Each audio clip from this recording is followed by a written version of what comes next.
Muy buenos días, Psycholovers. ¿Cómo están? Bienvenidos a Café con Psique, donde tu mente y tu cerebro inician el día.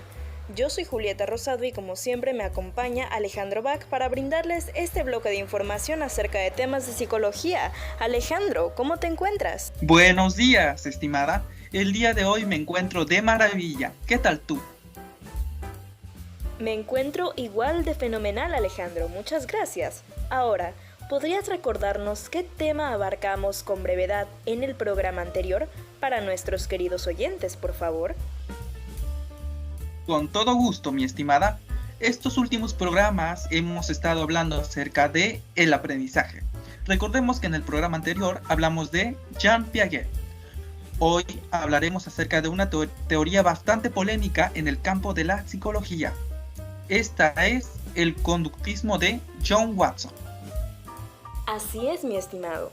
Precisamente para adentrarnos mejor en el tema, primero tenemos que tener en claro quién era esta personita, John Watson. Él nació en el año de 1878 en un día 9 de enero, en Greenville, Estados Unidos, quien algún día se transformaría en uno de los psicólogos más importantes de Estados Unidos, que fue el fundador de lo que hoy conocemos como conductismo o la teoría conductista.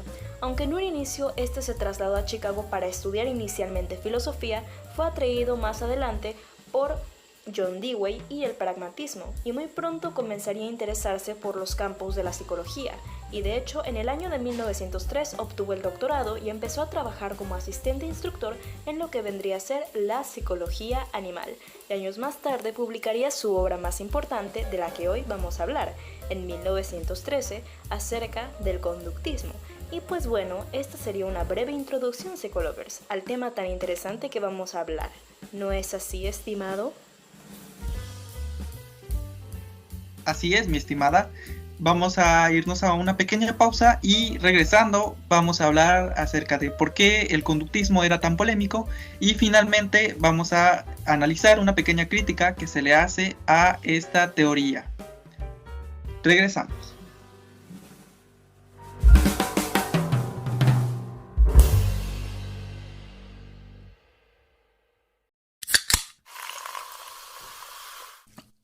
¿Se te antojó? Comparte momentos en familia y con amigos en la calle, en tu casa o en el parque. Crea nuevas historias, conoce nuevas personas, viajando, hablando, jugando o compartiendo. Dibuja sonrisas en cada esquina y a cada momento. Con Coca-Cola, siente el sabor.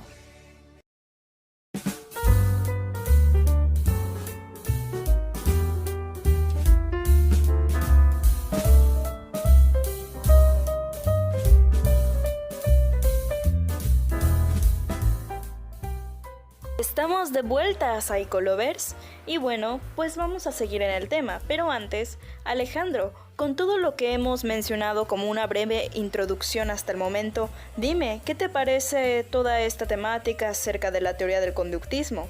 ¿Te parece interesante o qué opinas tú? Déjame saber. Muy interesante, muy interesante. Ahora hablemos un poco acerca de esta teoría del conductismo.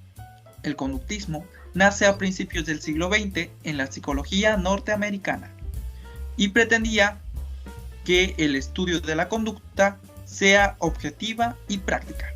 Watson se interesaba específicamente en la conducta y según él, el ser humano no nacía con las características propias del ser humano, sino que las aprendía por medio de reflejos condicionados, por lo que para él tenía mucha relevancia el medio y la situación en la que se daban estos reflejos.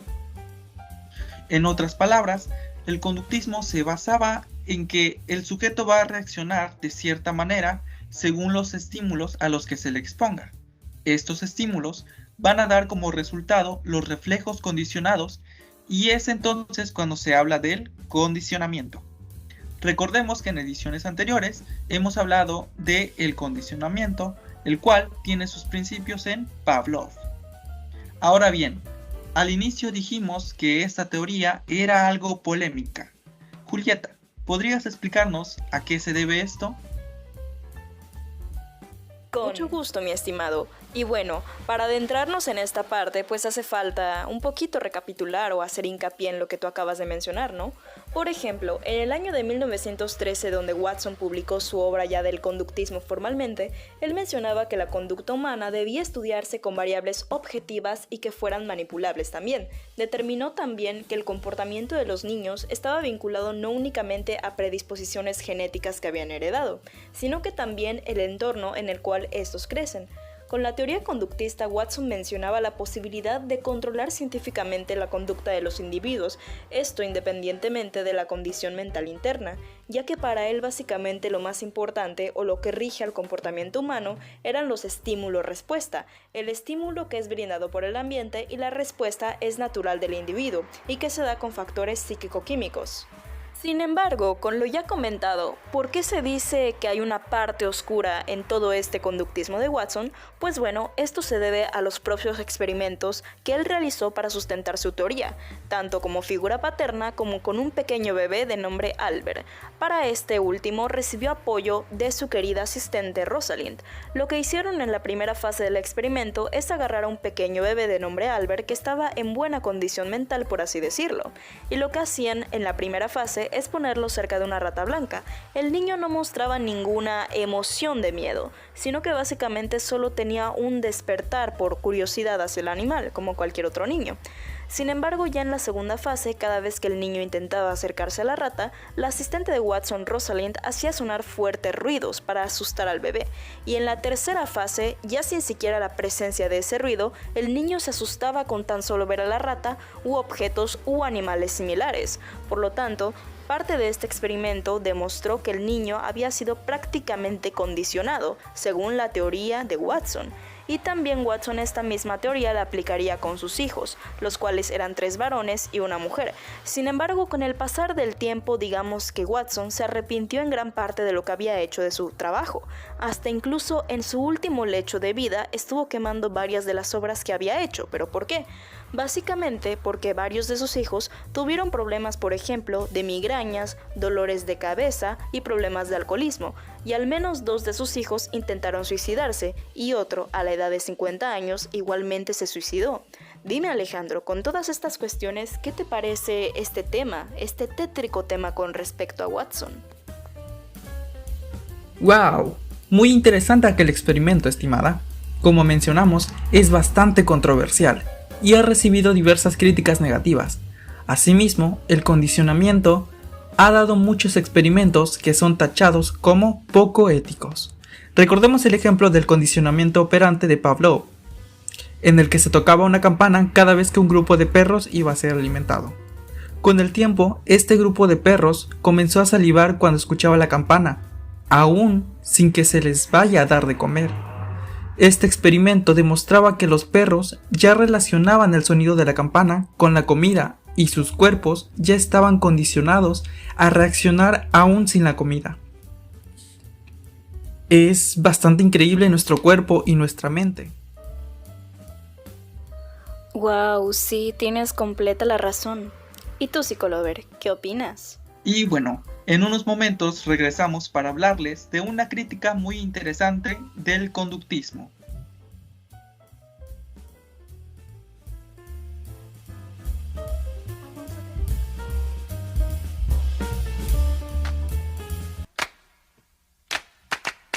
¿Harto del jaboncito quitamanchas que sigue dejando el fantasma? No permitas que tus bolsillos se vacíen y te limiten. Deja ese jaboncito convencional. Usa el secreto de la abuela. El jabón usado durante generaciones por familias mexicanas. Usa jabón Sote y deja los jaboncitos. Sote, el único, económico y rendidor.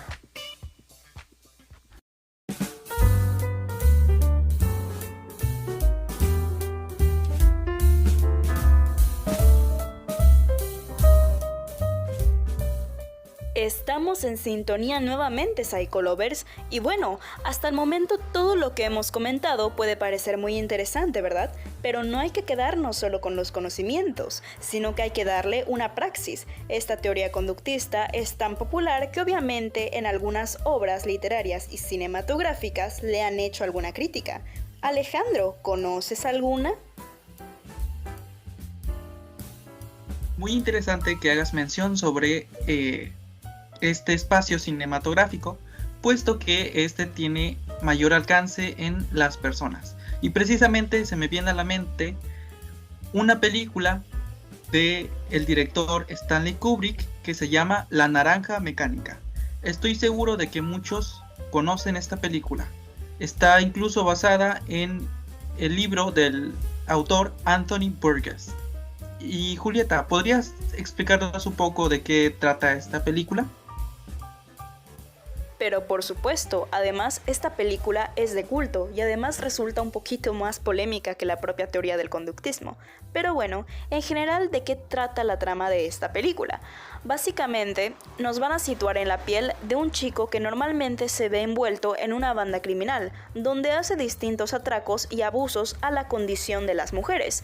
Sin embargo, en uno de sus robos, un día es atrapado por el gobierno y la policía, quienes deciden enviarlo a una especie de hospital donde van a intentar modificar la conducta criminal que éste tiene, básicamente haciendo experimentos con él, poniéndolo a ver escenarios increíblemente violentos al mismo tiempo que le escucha la música de Beethoven. Ahora después de estos experimentos, cada vez que le escuchaba la música de Beethoven, él no podía evitar sentirse con bastante miedo o controlado, y básicamente después de salir de este lugar, su conducta ya queda modificada. No vamos a dar más detalles de la película, ya que eso sería meter demasiado spoiler. Pero bueno, Alejandro, ¿cómo podríamos relacionar la trama de esta película a todo lo que hemos comentado del conductismo? Adelante, te escuchamos. Como dices, la película es muy importante, y precisamente una de las formas en las que se hace una crítica al conductismo es que a lo largo del filme vemos cómo el gobierno intenta controlar a la sociedad por medio de ofrecer ciertos estímulos y respuestas que modifiquen su comportamiento. Todo esto, obviamente, con el objetivo de beneficiarse ellos. Vemos además que durante el filme hay una emoción que se destaca. Esta emoción es el miedo. De hecho, como lo has mencionado, estimada Julieta, al protagonista le hacían ver escenarios muy violentos acompañados de la música de Beethoven, que al final terminó controlando su conducta, pero sin considerar su deterioro mental o su condición como ser humano. Así es, como tú mencionas, es una crítica muy dura, pero al mismo tiempo muy directa a lo que viene a ser el conductismo, y de un escenario que podría ser incluso hasta muy tétrico, ¿no es así? Como usar como base una teoría conductista de Watson o de otros autores para controlar a una sociedad bajo la esfera de lo político, ¿no? Es algo bastante duro y bastante interesante de ver. ¿Y ustedes, psicolovers? ¿Qué es lo que opinan? Déjenos saberlo enviando sus opiniones al Gmail cafeconsique@gmail.com. Concuerdo totalmente contigo, Julieta. Lamentablemente tenemos que despedirnos, así que esto ha sido todo por hoy, psicolovers. Nos vemos en la próxima edición. Que pasen un fabuloso día. Y recuerden, psicolovers, los estaremos esperando aquí, así que prepárense un buen cafecito para la próxima, en otra emisión de Café con Psique, en donde su mente y su cerebro inician el día.